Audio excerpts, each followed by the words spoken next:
akalain na. Narito tayo ngayon upang matunghayan ang nakakakilig at napaka-sweet na istorya nila Kuya Tel John at ni Ate Andrea.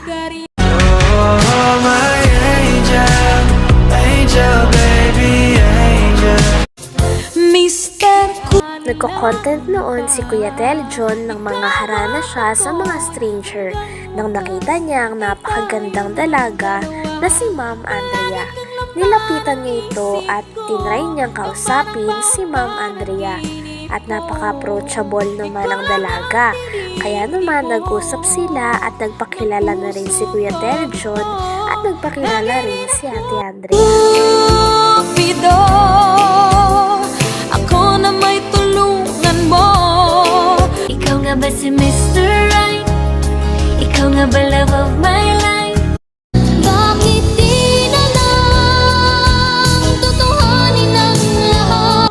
Lagi rin akong Pagtapos ito ay hiniling ni Kuya Tel John na kung pwede daw tanggalin ni Ma'am Andrea ang kanyang face mask. Pagkatanggal naman ni Ma'am Andrea ng kanyang face mask, ay gandang-ganda sa kanya si Kuya Tel John. At pagtapos nito, ay sinimulan na ni Kuya Tel John ang pangaharana niya sa dalaga. Naginip, bakit nga ba ang puso'y di mo pigil na umibig sa'yo?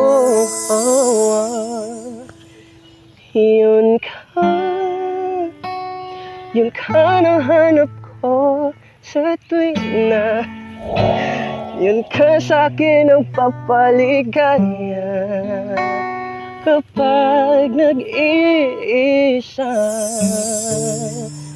Wow, yun ka na kay saya lalo at kasama, nalilimutan ng problema kapag kapiling ka.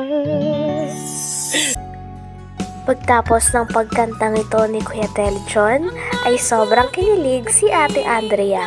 Hindi niya inaasahan na napakaganda pala ng boses ni Kuya Tel John. Ikaw nga ba si Mr. Right? Ikaw nga ba love of my life? Baby, this time it'll be love and they'll fight. Sa isang sulyap mo ay nabihan ako, para bang iba na ang lahat ng Mr. Cupido, ako na may tulungan. Pagtapos nito ay syempre bumanat naman si Kuya Tel John. Sabi niya, "Ma'am, may problema kasi ako eh. Ayoko na dito sa mundo." Sabi naman ni Ma'am Andrea, "Ha? Bakit?" Ang reply naman ni Kuya Tel John, "Ayoko na dito sa mundo kasi gusto ko na sa mundo mo." Kinilig naman si Ate Andrea. oh, my angel, angel, baby, angel. Mr. Cupido, ako na may tulungan mo. Ikaw nga ba si Mr. Right? Ikaw nga ba love of my life? Bakit di na lang Sabi pa ni Kuya Tel John, "Ma'am, okay lang ba boses ko?" Sagot naman ni Ma'am Andrea, "Opo." Sabi naman ni Kuya Tel John, "Ha? Sure ka? Okay lang na maging sakin ka na?" Kinilig naman si Ma'am Andrea. Napakagaling talagang bumanat ni Kuya Tel John. Ikaw nga ba si Mr. Right? Ikaw nga ba love of my life? Baby, this time it'll be love and they'll fight. Sa isang sulyap mo ay nabihan ako, para bang iba na ang lahat ng Mr. Pagtapos ito ay sinabi ni Kuya Tel John na may bibigay siya kay Ma'am Andrea na importanteng bagay. Nang biglang lumuhod si Kuya Tel John sa harap ni Ate Andrea.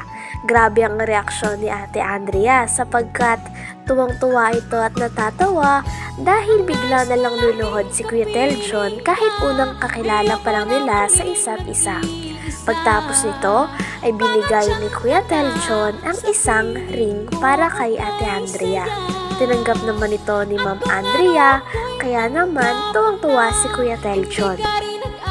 Sabi din ni Kuya Teljon na ingatan daw ito ni Ma'am Andrea. Sabi din ni Ma'am Andrea ay ingatan nito. Oh, my angel, angel, baby, angel.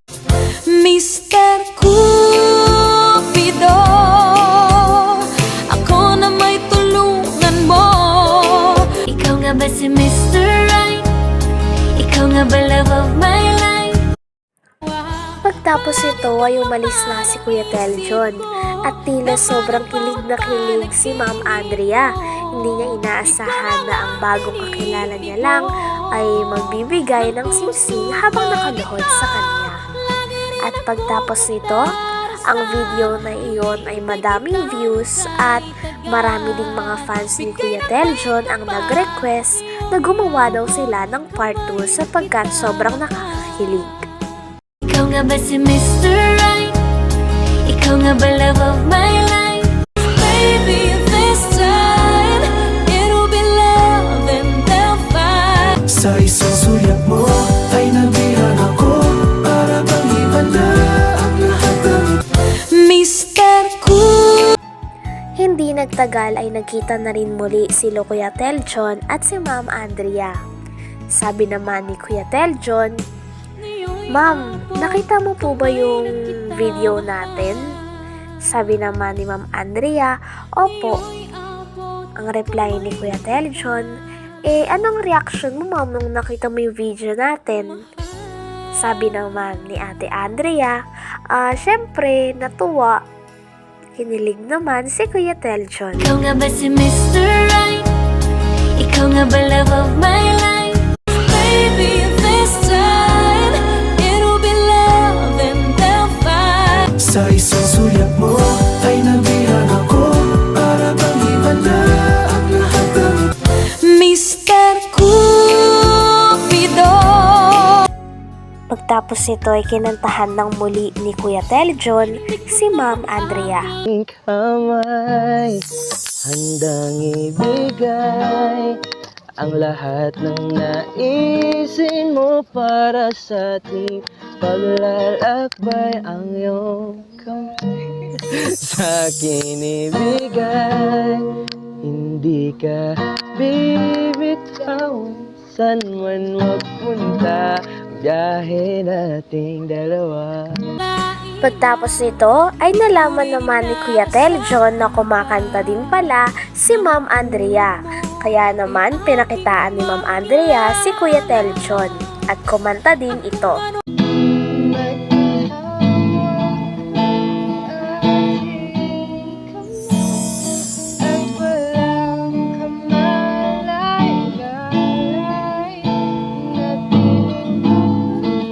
Wala yan.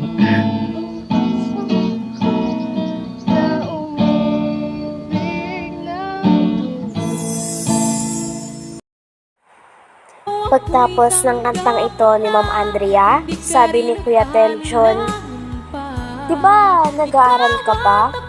Sabi naman ni Ate Andrea, "Opo." Sabi naman ni Kuya Teljon, "Tapos ka na mag-review?" Sagot naman ni Ate Andrea, "Opo, sakto lang." Ang sabi naman ni Kuya Teljon, "Ayan, okay yan, nag-review ka ma'am. Kasi mamaya, pasasagarin kita." Kinilig naman si Ma'am Andrea at pagtapos nito ay kinuntahan muli ni Kuya Teljon si Ma'am Andrea. Oh, my angel, angel, baby, angel. Mr. Cupido, ako na. Pagtapos ng huling kanta ni Kuya Teljon, napansin niya na suot pa rin ni Ma'am Andrea ang ring. Kaya naman sabi niya, "Ma'am, buti iningatan mo yung ring." Ang sagot naman ni Ma'am Andrea, "Binigay mo sa akin edi kinip ko." Ang sabi naman ni Kuya Teljon, "Pwede bang ako din ikip mo?" Kinilig naman si Kuya Teljon.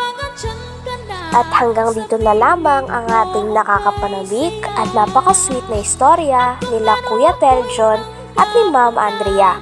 Maraming salamat sa panonood. Bye!